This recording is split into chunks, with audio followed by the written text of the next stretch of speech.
Assalamualaikum warahmatullahi wabarakatuh. Alhamdulillah, salatu wassalamu ala rasulillah wa ala alihi wa sahbihi wa man tabi'ahu wa walah wa ba'd. InsyaAllah pada pagi hari ini kita akan melanjutkan kajian kita, yaitu dari kitab At-Tibyan fi Adab Hamalatil Quran, karya Imam Abu Zakaria Yahya bin Sharaf An-Nawawi rahimahullahu ta'ala, yang meninggal pada tahun 1676 Hijriah. Pekan lalu, alhamdulillah, kita sudah memulai kajian ini dan kita sudah memberikan sedikit muqaddimah tentang pentingnya memperhatikan adab dalam mempelajari Al-Quran. Dan kita berterima kasih kepada Imam Nawawi yang telah menyusun kitab secara khusus terkait dengan bagaimana seharusnya adab kepada Al-Quran ini. Karena bagaimanapun Al-Quran itu adalah bagian dari Allah Subhanahu wa Ta'ala. Al-Quran itu bukan makhluk. Al-Quran itu adalah kalamullah, artinya Al-Quran itu adalah bagian dari Allah Subhanahu wa Ta'ala. Maka seharusnya kita memperlakukan Al-Quran itu dengan sebaik-baiknya. Adapun terkait dengan pembahasan-pembahasan yang ada di kitab ini, ya, ini secara singkat saya lihatkan ya. Silakan nanti dilihat. Itu nanti insya Allah secara bertahap semoga kita bisa menyelesaikan pembahasan kitab ini sampai tuntas. Bab yang pertama kita akan bahas tentang keutamaan tilawah Al-Quran dan para penghafal Al-Quran. Kemudian keutamaan beramal dengan Al-Quran dan para pembaca Al-Quran di antara yang lainnya. Kemudian bab yang ketiga tentang kemuliaan para ahlul Quran dan larangan mengganggu mereka. Bab yang keempat tentang adab para guru Al-Quran dan para pelajar Al-Quran, ya, orang-orang yang mengajar dan belajar Al-Quran. Bab yang kelima tentang adab para pembawa Al-Quran. Berikutnya adab tentang bagaimana memperlakukan Al-Quran, dan ini merupakan inti dari pembahasan kitab ini. Berikutnya yang ketujuh, adab kepada manusia, adab manusia kepada Al-Quran. Berikutnya ayat-ayat dan surat yang dianjurkan untuk dibaca pada waktu-waktu tertentu. Berikutnya tentang menulis Al-Quran dan memuliakan mushaf.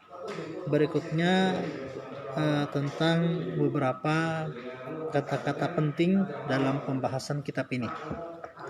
Jadi Imam Nawawi rahimahullah ini beliau sudah wafat ya, sekitar 676 ya, dari tahun 676 yang silam. Tetapi ilmu beliau sangat bermanfaat dan sangat berkah. Beliau meninggal dalam usia yang sangat muda, yaitu sekitar 45 tahun. Itulah usia Imam Nawawi rahimahullah ketika meninggal. Tetapi karya beliau, ya, tulisan beliau, buku-buku beliau itu terdapat pada berbagai macam bidang ilmu. Ada di bidang Quran, ada di bidang fikih, ada di bidang hadis, kemudian ada di bidang-bidang yang lainnya, dan rata-rata itu bisa diterima oleh berbagai mazhab dan golongan. Jadi kalau ada kitab-kitab tertentu hanya digunakan dalam mazhab Syafi'i misalnya, ada kitab tertentu hanya digunakan dalam mazhab Hambali misalnya. Tetapi kitab-kitab Imam Nawawi, karena keikhlasan beliau dan keberkahan ilmu yang beliau miliki, maka luar biasa, kitab beliau itu mendapatkan penerimaan yang sangat luas. Di antaranya yang sangat kita kenal adalah kitab Riyadhus Shalihin yang hampir diajarkan di seluruh dunia, bestseller sepanjang masa buku itu ya. Dan juga kitab yang sangat masyhur dan dipelajari, dikaji di seluruh dunia, dan alhamdulillah saya pribadi telah mendapatkan ijazah sanad dari kitab ini yang bersambung sampai kepada Imam Nawawi dari guru saya Syekh Abdul Hamid, yang menjelaskan tentang bagaimana seharusnya adab-adab kita kepada Al-Quran, adab-adab kita sebagai Ahlul Quran, dan adab-adab semua manusia kepada Al-Quran. Baik, kalau ada kitabnya, silahkan buka kitabnya ya, biar kita namanya kajian kitab ya harus buka buku ya. Saya di sini membimbing atau baca bareng gitu ya, baca bareng sambil kemudian saya jelaskan beberapa bagian yang penting sebagaimana yang ditekankan oleh Imam An-Nawawi dalam kitab ini.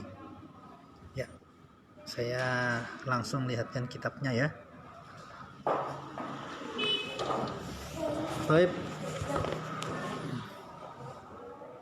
Ini sudah kita bahas ya, fi at-tarafin min fadilati tilawatil Quran, tentang keutamaan tilawah Al-Quran. Ini pekan lalu sudah kita bahas tentang ayatnya, bahwa siapa yang ingin berdagang dengan Allah dengan perdagangan yang tidak pernah rugi, maka modalnya itu ada 3, yaitu tilawah Al-Quran, melaksanakan sholat, dan berinfak. Nah, kalau kita lakukan ini dengan sebaik-baiknya, maka kita telah melakukan perdagangan yang dengan keuntungan yang luar biasa dari Zat yang Maha Kaya, yaitu Allah Subhanahu wa taala. Kemudian kita sudah membahas juga ya tentang orang-orang yang terbaik ya. Orang-orang yang terbaik adalah orang-orang yang belajar Al-Quran dan mengajarkannya. Artinya bila kita ingin menjadi orang yang terbaik sepanjang masa, maka hendaklah kita belajar Al-Quran sampai akhir hayat. Jadi proses belajar Al-Quran itu tidak hanya dalam waktu 3 bulan ini ya, tetapi sepanjang hayat. Supaya apa? Supaya kita tetap menjadi bagian orang yang terbaik sampai akhirnya kita bertemu dengan Allah Subhanahu wa taala. Kemudian yang berikutnya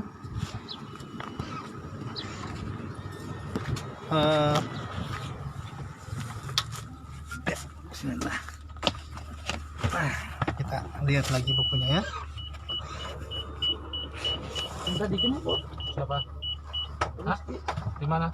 Di rumah nih. Di Solo. Apa-apa. Ya, diminta An Aisyah radhiyallahu anha qalat qala Rasulullah sallallahu alaihi wasallam, Rasulullah sallallahu alaihi wasallam bersabda, alladzi yaqra'ul Qur'an, yang membaca Al-Qur'an, wa huwa mahirun bihi. Jangan di rumahnya, kita kalau Alladzi yaqra'ul Qur'an wa huwa mahirun bihi, orang yang membaca Al-Qur'an dan dia mahir dalam membacanya, ma'as safaratil kiramil bararah, akan bersama para malaikat yang mulia, tidak hanya di akhirat tetapi sejak di dunia. Orang yang membaca Al-Qur'an itu akan selalu diliputi oleh keberkahan. Ya, akan selalu diliputi oleh keberkahan. Walladzi yaqra'ul Qur'an, dan orang yang membaca Al-Qur'an, wa huwa yatata'u, sementara orang yang membaca Al-Qur'an dan dia tertatih-tatih ketika membacanya, wa huwa 'alaihi syaqqun, dan dia kesulitan dalam membacanya, lahu ajran, maka dia mendapatkan 2 pahala. Oke. Saya bacakan ulang saja ini ya yang sudah kita pelajari sebelumnya. Review supaya pembahasan kita bisa nyambung. An Abi Musa al-Asy'ari, dari Abu Musa al-Asy'ari radhiyallahu anhu, Rasulullah sallallahu alaihi wasallam bersabda, Mathalul mu'min alladhi yaqra'ul Qur'an mathalul utrujah. Orang mukmin yang membaca Al-Quran maka dia seperti utrujah. Rihuha tayyib, ya, rihuha tayyib, baunya enak, wa ta'muha tayyib, rasanya juga enak. Wa mathalul mu'min alladhi la yaqra'ul Quran mathalut tamrah. Yang orang beriman dan tidak membaca Al-Quran itu seperti kurma, tidak ada baunya tapi rasanya enak. Nah, kalau teman-teman pengen tahu utrujah itu kayak apa sih, Ustaz? Nah, cari aja di Google, tulis utrujah, kemudian klik gambar. Nah, nanti bisa kita tahu utrujah itu apa. Enggak jadi. Kemudian berikutnya, masalul munafiq alladhi yaqra'ul Qur'an. Perumpamaan orang munafik yang membaca Al-Quran, masalur rayhanah, seperti bunga, ya. Rihuha tayyib, baunya enak, wa ta'muha murun, tapi rasanya pahit. Wa masalul munafiq, dan perumpamaan orang munafik alladzi la yaqra'ul Qur'an, yang tidak membaca Al-Qur'an, masalul handhalah, seperti handhalah. Laisa laha rihun, dia tidak ada baunya, wa ta'muha murrun, sementara baunya itu rasanya itu pahit gitu ya. Kemudian hadis berikutnya, ini masih review ya, masih bagian dari pelajaran yang kemarin. An Umar bin Al-Khattabi radhiyallahu taala anhu, dari Umar bin Khattab yang Allah ridai, anna nabiyya sallallahu alaihi wasallam qala, bahwa Nabi Muhammad sallallahu alaihi wasallam bersabda, innallaha ta'ala, sesungguhnya Allah taala, yarfa'u bihadzal kitab, mengangkat, yarfa'u bihadzal kitab, mengangkat dengan kitab ini, aqwaman sebagian kaum, wa yadha'u bihi akharin, dan merendahkan yang lainnya. Jadi ketika orang memuliakan Al-Quran, maka Allah pun akan memuliakannya. Sementara orang yang merendahkan Al-Quran, maka Allah pun akan merendahkannya. Jadi apalagi kalau sampai mengatakan itu ya, penghafal Al-Quran itu calon teroris dan radikal gitu ya. Ini bisa kena ini nih, kena bahaya itu ya, dari kata-kata itu, karena merendahkan para penghafal Al-Quran.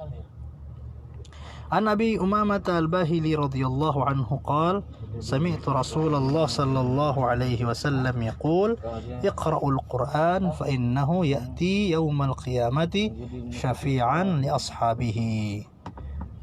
Bacalah Al-Quran, karena Al-Quran itu pada hari kiamat akan datang membawa syafaat li ashabihi, bagi para pembacanya, bagi para sahabat-sahabatnya. Kemudian rekan-rekan sekalian, jadi ketika Allah Subhanahu wa taala memuliakan Al-Qur'an dan memuliakan para penghafal Al-Qur'an, tiba-tiba datang ada orang mengatakan bahwa bibit teroris itu dari pondok tahfidz, bahwa radikal itu kalau dia good looking, hafal Al-Quran dan paham agama, tentu ini bagian dari bentuk pelecehan terhadap Al-Quran dan juga terhadap para penghafal Al-Quran. Dan kata-kata ini sebuah framing yang jahat, yang tentunya kita sebagai umat Islam jangan sampai termakan kata-kata seperti ini, kita kemudian ikut-ikutan menganggap ikut dalam framing yang buruk ini. Dari Ibnu Umar radhiyallahu anhuma an Nabi sallallahu alaihi wasallam, dari Nabi sallallahu alaihi wasallam qala la hasada illa fitnataini. Janganlah kalian hasud, janganlah kalian ingin ada satu nikmat pada orang lain dan kalian bisa ikut mendapatkan nikmat seperti itu pula, kecuali pada dua hal. Rajulun atahullahul Quran, yaitu seorang yang Allah berikan kepadanya Al-Quran, fahuwa yaqumu bihi ana al-laili wa ana an-nahar. Kemudian dia membawa Al-Quran itu, membaca Al-Quran itu setiap siang dan malam. Wa rajulun atahullahu malan, dan seseorang yang Allah berikan kepadanya harta, fahuwa yunfiquhu, kemudian dia menafkahkan hartanya itu ana al-laili wa ana an-nahar, pada siang dan pada malam hari. Baik, itu bagian dari review kita, pelajaran dari terdahulu. Kita ulangi lagi sedikit-sedikit ya, tidak ada masalah. Tetapi apa yang kita pelajari itu jangan sampai hilang, karena rangkaian nasihat ini merupakan rangkaian yang sangat penting untuk kita perhatikan dalam hidup. Oke, kita masuk ke hadis yang baru untuk materi pelajaran kita hari ini, yaitu dari Abdullah bin Mas'ud radhiyallahu anhu. Qala Rasulullah sallallahu alaihi wasallam, Rasulullah sallallahu alaihi wasallam bersabda, "Man qara'a harfan min kitabillah," siapa yang membaca satu huruf dari kitab Allah, falahu hasanah, maka dia akan mendapatkan satu kebaikan. Wal hasanatu bi'ashri amsalihha. Wal hasanatu, dan satu kebaikan itu, bi'ashri amsalihha, pahalanya adalah 10 kebaikan. La aqul, saya tidak berkata alif lam mim harfun. Alif lam mim itu satu huruf. Walakin alifun harfun, tetapi alif satu huruf, wa lamun harfun, lam satu huruf, wa mimun harfun, dan mim itu satu huruf. Jadi kalau kita bilang Bismillahirrahmanirrahim, itu terdiri dari 19 huruf, maka itu pahalanya adalah 190, dengan hitungan satu huruf itu 10 kebaikan. Tetapi kata Sayyidina Ali radhiyallahu anhu, beliau menafsirkan hadis ini, satu huruf itu minimal ya, itu pahala minimal, yaitu ketika baca Al-Quran di luar sholat dalam keadaan tidak berwudu. Ini sebagaimana yang disebutkan oleh Imam Abdullah Al-Haddad dalam kitab Nasaih Diniyah ya, disebutkan bahwa itu dibaca di luar sholat dalam keadaan tidak berwudu, pahalanya 10. Kalau dibaca di luar sholat dalam keadaan berwudu, maka pahalanya 25. Kalau dibaca dalam sholat ya, kalau dibaca di dalam sholat dengan keadaan duduk ya, duduk, sholat sambil duduk gitu ya, maka pahalanya setengah, yaitu 50. Pahalanya 50. Sementara kalau dibaca sholat dalam keadaan berdiri, maka pahalanya 100. Artinya apa? Artinya semakin panjang kita baca ayat Al-Quran di dalam sholat, itu semakin banyak pahalanya. Jadi kalau di luar sholat Bismillahirrahmanirrahim, itu pahalanya 190, maka Bismillahirrahmanirrahim yang kita baca dalam sholat pahalanya 100 atau 1900. Satu huruf kali 100 Bismillahirrahmanirrahim jadinya 1900 kebaikan. Artinya apa? Nah, semakin panjang imam, seharusnya semakin bersyukur gitu ya. Alhamdulillah imam bacanya Al-Baqarah gitu ya, bersyukur. Kenapa? Semakin banyak kebaikan yang kita dapatkan. Makanya kita lihat Imam Asy-Syafi'i selama 40 tahun, begitu pula gurunya Imam Malik, begitu juga Imam Abu Hanifah, mereka melewatkan malam-malam mereka dalam berdiri tahajud, sholat subuhnya dengan wudhu sholat isya. Artinya apa? Hampir-hampir tidak tidur selama sepanjang malam itu untuk sujud dan ruku ibadah kepada Allah Subhanahu wa taala, melaksanakan sholat tahajud. Begitu pula para imam yang lain, Imam Ibnu Taimiyah, Imam Ibnu Qayyim al-Jauziyah, Imam Al-Ghazali, Imam Ibnu Jauzi, dan imam-imam yang lainnya, kebiasaan mereka itu adalah melaksanakan sholat. Dan satu ciri orang soleh, kata Rasulullah, satu ciri orang soleh adalah sholat tahajud. Alaikum biqiyamil lail, hendaklah kalian melakukan qiyamul lail, fa innahu da'bus sholihin qablakum, sesungguhnya itu adalah kebiasaan orang soleh sebelum kalian. Artinya di sepanjang zaman itu ada orang yang soleh ya. Nah, yang mungkin ibadah mereka beda-beda setiap orang soleh itu. Ada yang ibadahnya di kantor, ada yang ibadahnya di perusahaan, ada yang ibadahnya di masjid, ada yang ibadahnya itu membantu fakir miskin, ada yang ibadahnya itu mengajar, ada yang ibadahnya itu sebagai dokter. Tetapi di sepanjang zaman, dimanapun mereka berada, ada satu kesamaan, yaitu sama-sama qiyamul lail. Kenapa qiyamul lail? Karena itulah saat pertemuan mereka secara khusus dengan Allah Subhanahu wa taala, dan saat itulah mereka membaca Al-Qur'an dengan pahalanya yang dilipat gandakan.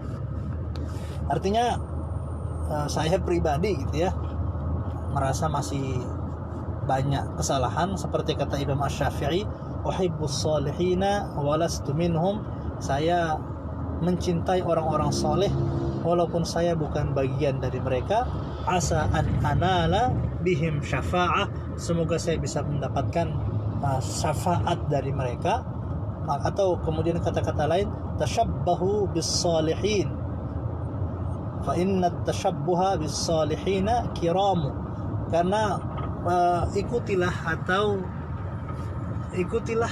kehidupan orang-orang soleh, karena sesungguhnya mengikuti kehidupan soleh orang-orang soleh itu adalah falahu, atau kiramu adalah kemuliaan. Maka kalau orang-orang soleh dulu mereka suka melakukan qiyamul lail, maka kita berusaha sedikit demi sedikit untuk ikut melakukan qiyamul lail itu, supaya juga bisa mendapatkan kemuliaan Al-Quran dari qiyamul lail yang kita lakukan.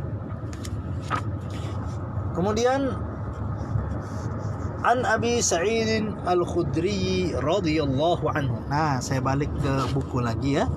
Balik ke buku. An Abi, ini kurang jelas, ada cahaya matahari ini. Nah, saya lihatkan ke saya saja ya. Oke. An Abi Sa'id Al-Khudri radhiyallahu anhu, dari Abu Sa'id Al-Khudri yang Allah ridha terhadapnya, yaqulu subhanahu wa ta'ala, Allah subhanahu wa ta'ala berfirman, man syaghalahu al-Qur'an wa dzikri an mas'alati, siapa yang disibukkan oleh Al-Quran dan zikir dari meminta kepadaku, a'taituhu afdala ma u'tis sa'ilin, maka aku akan beri dia yang paling utama apa yang aku berikan kepada orang-orang yang berdoa dan meminta. Artinya begini, kalau ada orang yang punya permintaan yang sama, kemudian dia yang pertama itu minta kepada Allah dengan cara berdoa, ya Allah minta rezeki, ya Allah minta hidup yang berkah, ya Allah minta kebaikan, ya Allah. Yang satunya dia tidak sempat berdoa. Kenapa? Karena waktunya itu habis untuk tilawah Al-Quran, sampai-sampai dia tidak sempat mengucapkan permintaan yang ingin dia minta kepada Allah, saking waktunya itu habis untuk tilawah Al-Quran. Nah, Allah memberikan jaminan, orang yang sibuk dengan Al-Quran dan zikir dari meminta, dari berdoa, maka Allah akan berikan dia jauh lebih utama daripada yang Allah berikan kepada orang-orang yang berdoa. Artinya ini juga kesempatan kepada kita gitu ya, kata sebagian ulama, untuk bertawassul dengan Al-Quran gitu ya, bertawassul dengan bacaan Al-Quran. Artinya sebelum kita mulai tilawah, kita bermohon dulu kepada Allah, kemudian kita baru mulai tilawah.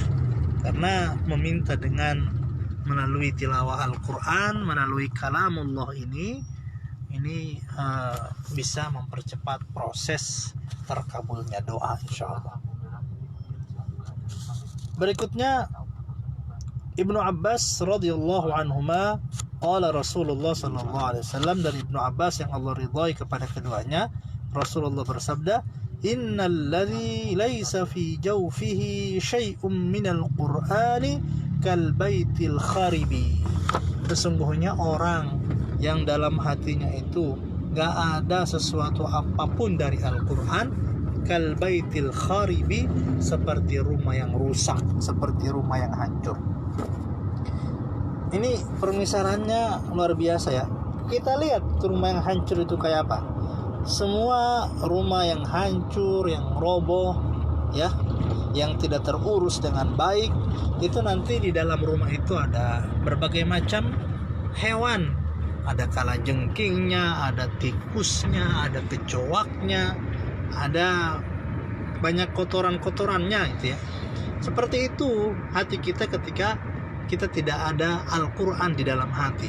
Maka di situ ada tikus dalam hati kita, ada banyak kecoak, ada banyak kotoran-kotoran duniawi, sehingga hati kita tidak lagi menjadi hati yang bersih. Maka bagaimana supaya hati kita seperti rumah yang indah, seperti istana yang terawat, yang bersih, yang tertata dengan rapi? Maka rapikanlah batin kita dengan Al-Quran. Artinya apa? Kalau orang yang dalam hatinya tidak ada Al-Quran itu seperti rumah yang rusak, maka seseorang yang di dalam hatinya ada Al-Quran seperti rumah yang megah, istana yang megah, yang terawat dengan baik, yang rapi, batinnya tertata, batinnya terawat. Caranya bagaimana? Caranya adalah dengan menghiasi hati kita dengan ayat-ayat Allah Subhanahu wa taala yang mulia. Oke. Lanjut ya. Wa an Abdullah ibn Umar ibn Amr ibn al-As radhiyallahu anhu, dari Ibnu Umar, dari Abdullah bin Amr bin As yang Allah ridha terhadapnya, anin Nabi sallallahu alaihi wasallam, dari Nabi sallallahu alaihi wasallam, qala, ia berkata, yuqalu li sahibil Quran, kelak pada hari kiamat akan dikatakan kepada para sahabat-sahabat Al-Quran ya, para sahabat Al-Quran. Sahabat itu artinya apa? Sahabat itu bukan cuma orang yang sekali baca 10 hari libur gitu ya, atau 3 bulan daurah kemudian seumur hidup libur gitu. Yang namanya sahabat itu artinya berteman, akrab, selalu bersama, itu ya. Itu yang disebut dengan sahabat. Nah, yuqalu li sahibil Quran, dikatakan kepada sahabat Al-Quran, iqra warqa, baca dan meningkatlah dan naiklah, warattil, dan bacalah dengan tartil ayat-ayat itu, kama kunta turattilu fid dunya, sebagaimana engkau membaca Al-Quran itu di dunia. Fa inna manzilataka, sesungguhnya tempatmu di akhirat, inda akhiri ayatin taqra'uha, pada ayat terakhir yang engkau baca. Jadi makanya para ulama mengatakan para ulama itu mengatakan bahwa derajat surga itu sebanyak jumlah ayat Al-Quran. Berapa jumlah ayat Al-Quran? Kalau riwayat Hafs itu 3.236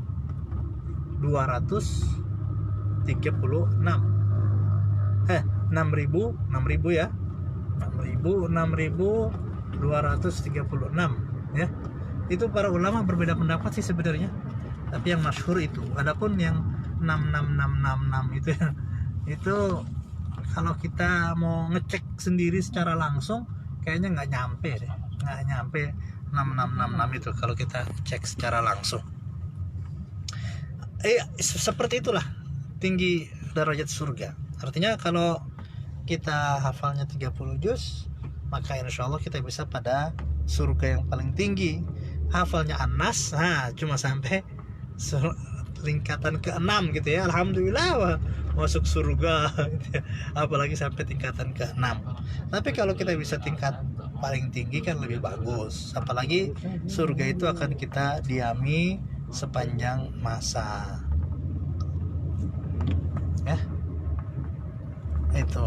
Jadi kalau fa inna manzilataka, karena rumahmu, tempat tinggalmu yang akan engkau tempati, inda akhiri ayatin taqra'uha, pada ayat terakhir yang engkau baca. Berikutnya an Suhail ibni Mu'adz, dari Suhail bin Mu'adz, an abihi, dari bapaknya. Siapa bapaknya? Mu'adz, ya, dari Mu'adz. Anna Rasulullah sallallahu alaihi wasallam qala, Rasulullah sallallahu alaihi wasallam bersabda, man qara'al Qur'an, siapa yang membaca Al-Qur'an, wa amila bima fihi, kemudian mengamalkan kandungannya. Jadi baca dia Al-Qur'an, ketemu ayat walladzina hum 'anil laghwi mu'ridun, dan orang-orang yang berpaling dari kesia-siaan. Jadi berpaling dari omong kosong, berpaling dari riba, berpaling dari hal-hal yang tidak bermanfaat, maka dia berhenti melakukan hal-hal yang tidak bermanfaat. Walladzina hum alladzina hum ala salatihim khashi'un, ya. Ayat yang sebelumnya, orang-orang yang khusyuk dalam salatnya, maka dia berusaha bagaimana caranya supaya sholatnya khusyuk gitu ya. Itu bagian dari wa amila bima fihi, berusaha mengamalkan kandungannya. Atau dalam ayat fa ammal yatima fala taqhar, orang yatim jangan dipaksa-paksa. Wa ammas sa'ila fala tanhar, orang minta-minta jangan dibentak-bentak. Nah, maka dia tinggalkan atau dia tidak melakukan itu. Kenapa? Karena dilarang oleh Al-Quran. Nah, itu arti dari wa amila bima fihi, dan mengamalkan apa yang menjadi kandungannya. Albasallahu walidayhi, orang yang melakukan hal yang seperti ini, maka Allah Subhanahu wa taala akan albasallahu walidayhi, akan memakaikan kedua orang tuanya tajan yaumal qiyamah, mahkota pada hari kiamat. Suwaruhu, yang bentuk yang dauquhu, yang cahaya dari mahkota itu ahsanu min dau'is syamsi, lebih indah daripada cahaya matahari. Fi buyutid dunya, di rumah-rumah di dunia. Fama dhannukum billadhi amila bihadza, maka bagaimana lagi dengan orang yang mengamalkannya. Ini keutamaan yang Allah berikan kepada para penghafal Al-Quran. Artinya begini, kalau kita mau ya berbakti kepada kedua orang tua, ya, kalau kita mau berbakti kepada kedua orang tua, maka hafallah Al-Quran. Nanti besok-besok orang tua kita akan kaget-kaget, tiba-tiba dikasih mahkota. Lah, dari mana mahkota ini? Tenang, ini dari anakmu yang 3 bulan ikut markas khidmatul Quran Ibnu Abbas, dia berhasil menghafal Al-Quran, dan kamu diberikan hadiah mahkota itu. Jadi memang cara kita berbakti kepada kedua orang tua dengan menghafal Al-Quran, itulah cara kita untuk salah satunya membalas kemuliaan mereka. Dan Ketika anak-anak kita memilih untuk berada di pondok tahfidz, maka relakan mereka untuk datang, berikan mereka fasilitas untuk menghafal, dukung mereka dengan dukungan moral sekuat-kuatnya. Kenapa? Karena mereka lah yang akan menjadi sumber kebahagiaan kita di akhirat. Mereka jadi sebenarnya anak-anak kita yang kita titipkan di pondok itu, mereka sedang berbakti siang dan malam kepada kita itu. Mereka berjuang untuk memberikan hadiah kepada kedua orang tuanya berupa mahkota kehormatan di hari kiamat. Jadi sesungguhnya para anak kita itu para pejuang di pondok. Maka jangan disesali, jangan ditangisi, nggak usah dikangenin gitu ya. Nanti akhirnya saya di pondok itu banyak anak-anak yang akhirnya kandas di tengah jalan, diambil dan dibawa pulang oleh orang tua karena orang tuanya rindu, orang tuanya kangen. Anaknya udah enak-enak di pondok, udah ketemu teman baru. Nah, orang tuanya bayangannya horor. Biasanya di rumah makannya enak, tidurnya enak, di pondok anakku gimana? Temannya siapa? Di kamar dia bagaimana? Kalau dia sakit siapa yang ngurusin? Akhirnya orang tuanya yang tidak tega, orang tuanya yang tidak tahan, dibawalah anaknya pulang. Nah, disitulah kemudian akhir dari sebuah perjuangan panjang tidak bisa dituntaskan dengan sempurna oleh anaknya.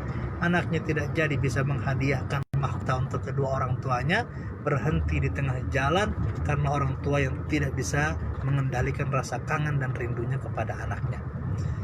Oke, Bapak Ibu sekalian, sampai di sini dulu perjumpaan kita, dan insya Allah akan kita lanjutkan lagi pada pekan depan.